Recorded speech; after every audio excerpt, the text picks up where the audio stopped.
Bizzarp. Hello and welcome to the Bizzarp Podcast, episode 27. My name is Davey. My name's Amanda. My name's Mark. Come geek out with us. Tonight's episode is all about E3 2016. Our first video last year was E3 2015, and 1 year later we are covering it again. Thanks for joining us over the year. Your support really means a lot to us. We really appreciate it. Woo! The Bizzarp Podcast is part of the Bizzarp Network. You can find this podcast and other goodies at bizzarp.com. That's bizzarp.com. You can also email us at feedback@bizzarp.com. So, Hello. how's it going, Mark? It's been a minute. It has been a minute, and it's going pretty good. I'm just really excited. We've been doing this for a year now. And that's something to be proud of, you know? It is. I didn't think we'd get through. Well, I mean, I was hopeful, but yeah, nothing was. What am I trying to look for? The word I'm looking for is nothing was set in stone. No. And the fact that we still have this show going after a year. I mean, we've had our bumps and shit when we haven't recorded for a while here, but the fact that we're still doing this is fucking amazing. Right. Yeah. And it's like Pete said in that one episode where he interviewed us, is, you know, this whole thing has been hold my beer, let's do a podcast. That's true, it is. It's a very accurate way to describe it. Like, you really hit the nail on the head there. Yeah, we just kind of make shit up as we go. Yeah. Hey, it's fun. I like it. Yes. Yeah. It's worked out, like, a lot better than I expected it to. Thanks. Well, it's not a very good way to start a podcast. It really, no, she's right though. Our biggest bump was right at the beginning. Yeah. Yeah. We had no idea what we were doing. I had no idea what I was doing editing at all. Like, we didn't have a schedule set up. We didn't have itineraries or anything to help us guide the show. Like, we would just literally said, fuck it, go. And we've evolved. Yeah, and we've evolved quite a bit. Yeah. But let's jump into E3 here. So first on the docket, Resident Evil 7. Yes. I don't know. Amanda, did you watch the trailer? Yeah. It looks scary. It looks pretty fucking terrifying. Yeah. Which is good. I'm really happy because since like Resident Evil 4, it's been super action, and it became more of an action game than a like suspense thriller, and it has very much the feelings that like Amnesia gave me and PT, the PT demo. Yeah. And just that it's first person, you're trying to escape this house, like the gameplay, like they have the demo out and people like Markiplier have put out demos of it, and I've watched the demos. I'm just like, holy crap! The demo, there's like 6 different ways to do the demo. It has 6 different endings, and really, yeah, and it's creepy as hell.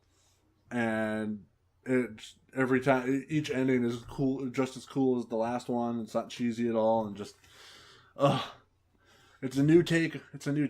Huh. I wonder, and I'm excited. Yeah, for it. I wonder what the Resident Evil purists. I wonder what the Resident Evil purists are thinking about it, especially it being in first person, because this is the first time it's been in first person, right? It's always been third person, at least for one of the core games. I mean, I think what was it? No, I think there was a Wii game that was first person. Yeah. But it was really one. It was very much like an arcade game. And it was very kind of, I don't know how that Wii game kind of fits into everything. Yeah. I don't know how like canon that game is. All right, so next new Zelda game. Yeah. Fucking Breath of the Wild, it looks amazing. Like new Zelda game though, not just like, oh, they remade another Zelda game. That's adorable. No, like new Zelda game. And Link can jump this time. Yep. Woo! And cook food. Yes. Yeah, this one looks super exciting. they basically, after Skyward Sword, while it was really like critically acclaimed, there were a lot of people bitching about certain aspects of the game. Like in most Zelda games, you look at the map and you can access anywhere on that map. But with the last Skyward Sword, it was very restrictive of where you could go, and a lot of fans didn't like that. So it is open world. Okay. So you're not. There's going to be a lot to explore. It's going to be. I'm thinking it's the. Okay, so Skyward Sword, because they don't talk about timeline. They never talk about timeline, and I wish they would. Skyward Sword, they have said, is the definitive first game in the timeline in the series. This looks exactly like Skyward Sword, style-wise, and like clothing-wise. So I'm assuming it's the sequel. People have decided that the Minish Cap was the first one a long time ago.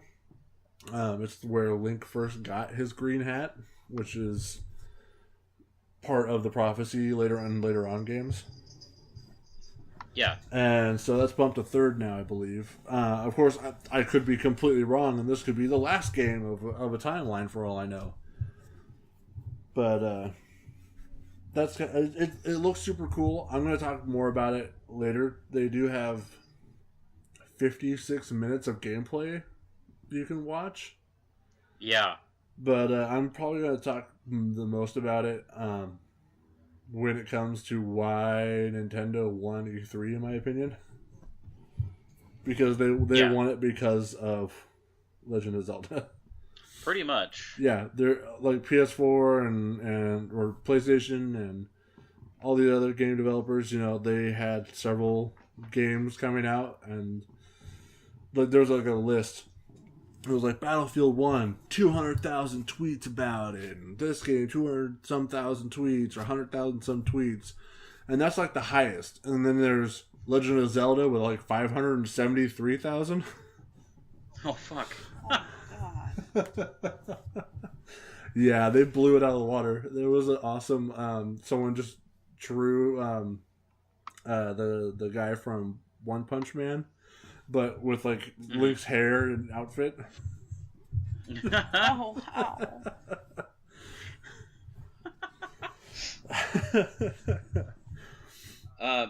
Yeah, I guess we'll kind of go into like who, you know, quote, like won E3 a little bit later. Yeah. Once we've kind of like hit everything. Yeah. I mean, for right now, I think Amanda noticed Pokemon Go on our I'm like chomping here, at the fucking bit here. You know she shoved me out of the way here. You know when it starts, right? Pokemon Go. Yes. It's so close. Yeah, it's so soon. Yeah, I know. When does it start? This July? It's gonna be in July. Oh shit. Yes, baby, July. Wow. It's released. They haven't released the exact date, but everybody knows it's releasing on Android first. Fuck iPhone. Yep. Another reason to have an Android. I'm sorry if you have an iPhone and we're offended by that, but that's what you get for having an iPhone. For having an iPhone. They demoed it for like 45 minutes. Yeah, they have 45 minutes of gameplay, and it's awesome. It's like the first time anybody's been able to actually see what's going on, other than the people that got into the beta testing. Right. And they kept that pretty tight-lipped, actually. There wasn't a whole lot of leakage. It was kind of weird. I know. I'm so mad. I signed up for the beta testing on the day it released, and I didn't get it. I didn't get in either. I was like, I'm signing up for that. I want to beta test it. Although one thing that is kind of unpopular about Pokemon Go is the accessory that they're selling. Right, but that isn't... I talked about this in one of my Geek Talks on Pokemon. It's not necessary. It's cool, but it's not... Yeah, it's not needed to play. It's just a cool accessory that will alert you when Pokemon are nearby. You don't need it at all to play. It's not essential. It doesn't really give you that much of a boost or like a heads up. I just think it's ridiculous how much they're selling it for. Like, it is really cool, and but I mean, maybe if the price was lower, but I think they did that for the little. They had the little walker for Pokemon. Dude, no, those were free. Were they free?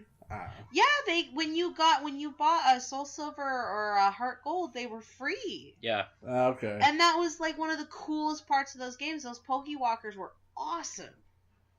At the same time, yeah, but that came with the game that you are buying. That you already bought. This is Pokemon Go is free to play. That is true. So though. the accessory is completely optional. I wish it was. That, it's know, not very I cool. think you can like. We don't know yet. We'll see. You know, you might like it. It's not. I don't know. It's just flashes. It's just a pin that flashes. Yeah. That's all it does. Like if it was cooler, I'd gladly pay. If it was awesome, I'd gladly pay $34 for it. Right. For a free online game. I'm just super excited to download it and then go outside in the middle of the night to the river and just see what I can find. Oh yeah, because there's supposed to be like ghost and dark Pokemon out at night, and I'm like, I'm all for that. Give me a fucking Murkrow, please. Oh, that's cool. Yeah, I'm gonna start going walking way more often with this. I'm gonna be like, come on, Danny, we're gonna go find Pokemon. Maybe find a trainer or gym.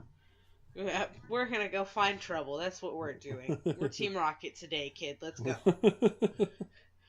I'm so stupid soaked for this to come out. Like, right? Oh, I can't wait. And it's getting so close. They need to release like the exact date. Like, well, I'm sure we'll find out here in the next couple pretty weeks. Soon. Yeah. I wouldn't be surprised if it's not till the end of July, but it's still, July. It's not that far away. Yeah, it's happening. Like this is really real, and this is really happening. Yeah. Yeah. So what else? What's next, guys? What the hell is this Morphe's Law? Okay. All right. I am excited for Morphe's Law. Morphe's Law was a trailer that debuted during E3. It did not debut at E3. It's a separate entity. But it's such a good trailer, and everybody was talking about it, that it started playing on people's phones at E3, and before you know it, it was actually playing on big screens at E3, from what I have read. Oh, shit. Wow. It's going to be on Steam, green light soon. But basically, it's like there's two teams, red and blue, and every time you shoot an enemy in the head, your head gets bigger. Or you shoot them in the arm, your arm gets bigger, and therefore they have an easier chance of hitting you because you start to swell up. And basically, you just go until you guys can achieve. I'm getting ahead of myself. There's an arena. Outside the arena is a giant red person and a giant blue person you can't interact with, and they get bigger and smaller. And it's basically like you go until you guys increase each other's masses or decrease each other's masses enough to bring them at the same level. And then once that happens, you can it like tallies, the most, who did the most of what. And it looked really cool and really funny. There's strategy involved. Like, you can shoot your teammate without it affecting you. So you can, no, it does affect you. So you could shoot like your teammate in the legs and make your legs super big and jump super far. Or jump on top of buildings, and then they can shoot your legs and get big and jump to where you are. The smaller you are, there's hiding holes for characters who've gotten too small. Oh my god. Yeah, it's really cool, and it was a buzz at E3. Everyone was talking about it. It looked super fun, super cool. The longer the matches are, the worse your accuracy gets. Oh. But it was super cute and funny looking. Are you watching it? Yeah. Yeah, we're watching the trailer. You were explaining it, and I had to go look at it. I was like, "What the hell is this?" And just is. The description just, I think, is amazing. Like, what fuck? Shut up. A body morphology driven 3D shooter in a Robo Day of the Dead setting. Yeah. Like that. Oh, what the hell? If that doesn't catch your eye, right.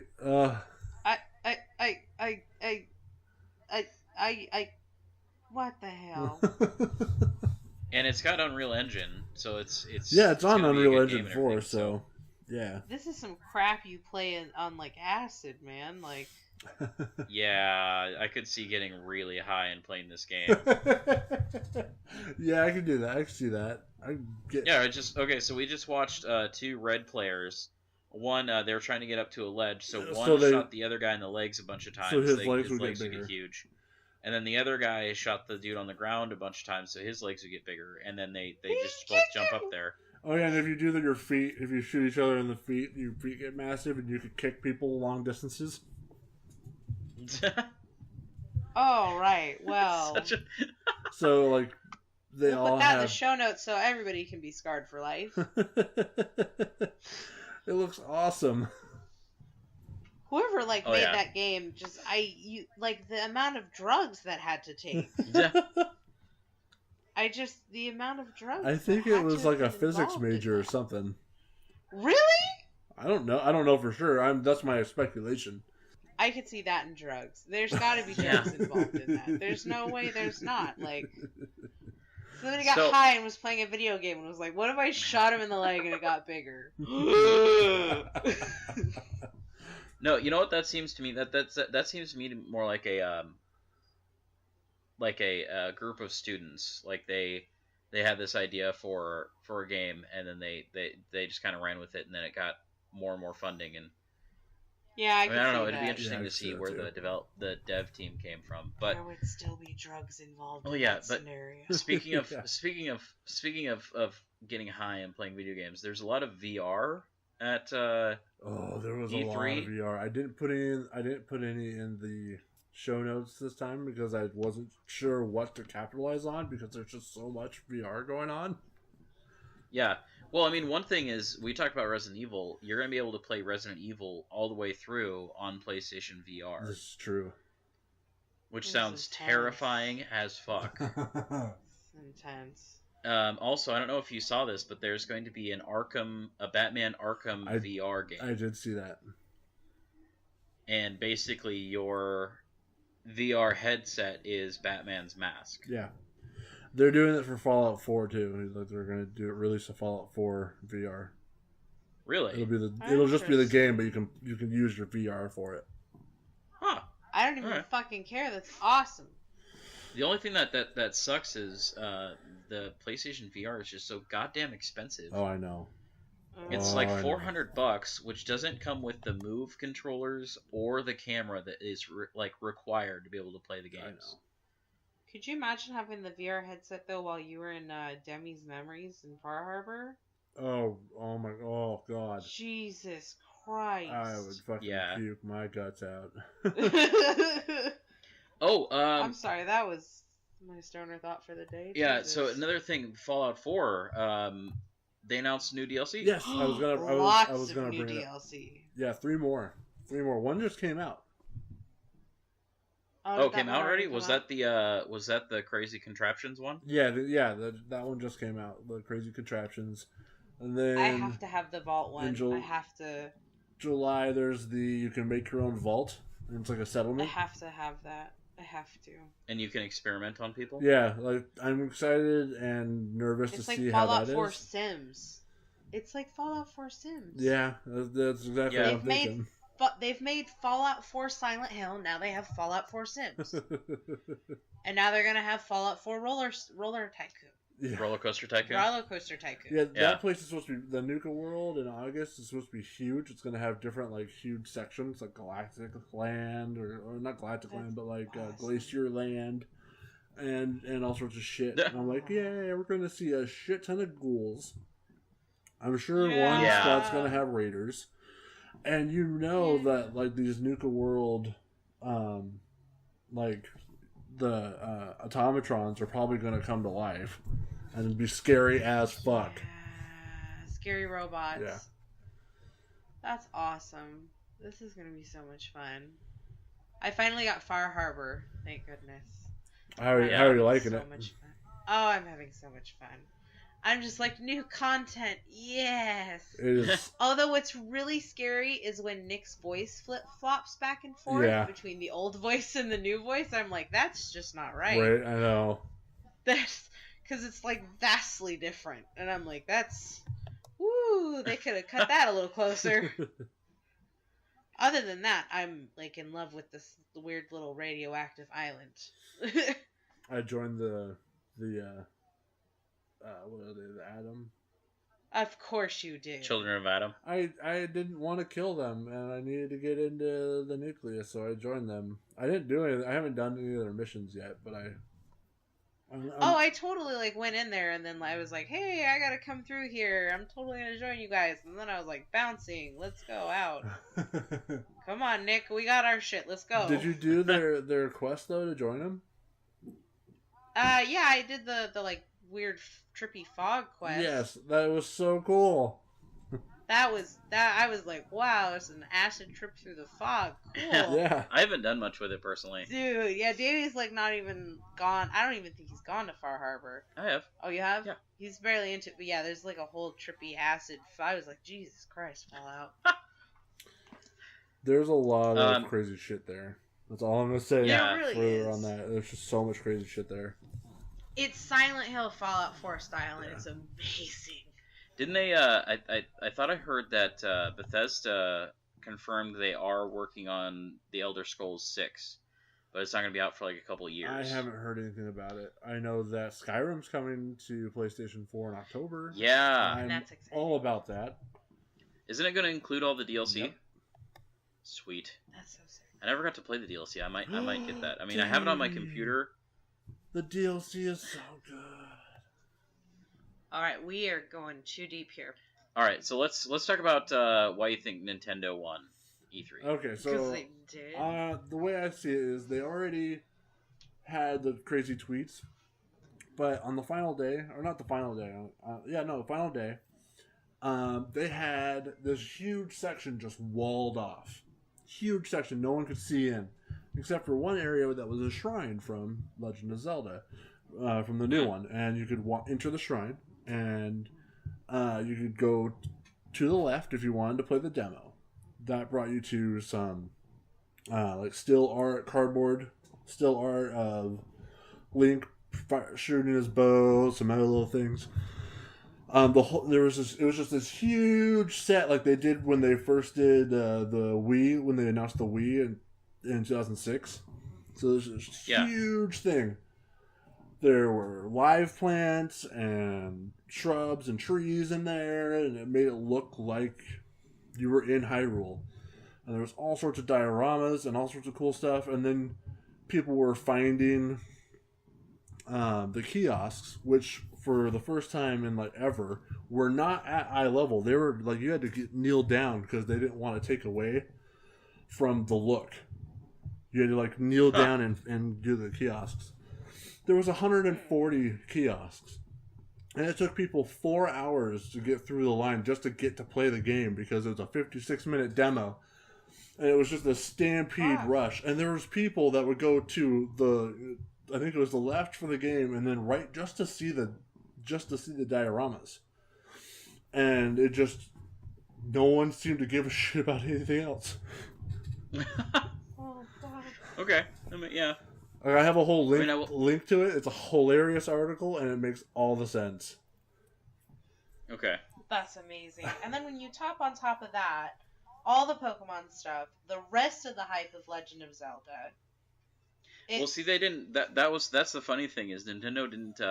That's pretty much all they did for E3. Of course, they don't need to really do much for E3 because they have their Nintendo Directs, and most people will watch those anyway. The first day of E3, they did do something that they've never done before, and that was show us live gameplay of the new Pokemon Sun and Moon that's coming out this winter. Yeah. Oh, that's right. Yeah. Yeah. And they kind of really fucking stepped it up, and Nintendo needed a goddamn win. Yeah. I agree. Nintendo needed a fucking win, and they really stepped it up, and they pulled a W, and it's good on them. I'm really fucking glad for them. I know it wasn't Xbox. I know Xbox will win. Xbox was like, this shooter, Xbox did that pretty shooter, good for this shooter, that shooter. And everyone was like, really? Yeah, nobody gave a fuck. Yeah. None Xbox of the was Xbox more, games are being talked about. It's Nintendo and Sony is what's getting talked about, really. Yeah, and Microsoft was more about new hardware that they're coming out with. Like, they're coming out with a new, faster Xbox One and stuff like that. And I actually read online an interesting theory that the reason Sony and Microsoft are putting out new versions of the Xbox One and PlayStation 4 is because they're threatened by the NX. Oh, yeah, that makes sense. Nintendo is kind of forcing them to get into the next gen. Yeah. Hey, because Nintendo, look at this E3. Yeah, look at this E3. Everybody dogs on Nintendo for coming out the next Zelda, the next Mario, the next Metroid, but you know what to expect with Nintendo, and they do it well, and people fucking love it. Yeah. And they just kicked ass. Everybody knew what they were going to go up there and talk about. Everybody knew what was going to go on, and they just fucking rocked it. So, one of my favorite YouTubers, he's quickly become one of my favorite YouTubers. His name is, his YouTube is Jacksfilms. He was at E3. He's kind of an ass, and I love how much of an ass he is. But he was standing outside of E3 with a paper cone and a billboard that says "Make Tony Hawk Pro Skater great again." Like Trump's "Make America Great Again." And he was just petitioning to make Tony Hawk's Pro Skater great again. He was like, "What? Call of Duty? Who needs another Call of Duty? Oh, it's in space. Go fuck yourselves." Call of Duty Infinite, Electric Boogaloo. This time it's in space. Yeah.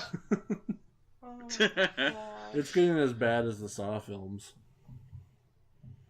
Oh god, there's another one coming out. Yeah. Well, and then they're. Anyways. Saw 59. The game's just begun. Again. Anyways, let's wrap up our quote. Because if we don't, we're just going to keep going. And That's true. Yep. It's been too long, guys. But, it's good to be back. Video games are bad for you? That's what they said about rock and roll. Shigeru Miyamoto. This has been the Bizzarp Podcast, a production of the Bizzarp Network. You can find this podcast and others at www.bizzarp.com. Until next time, it's too dangerous to go alone. Take this.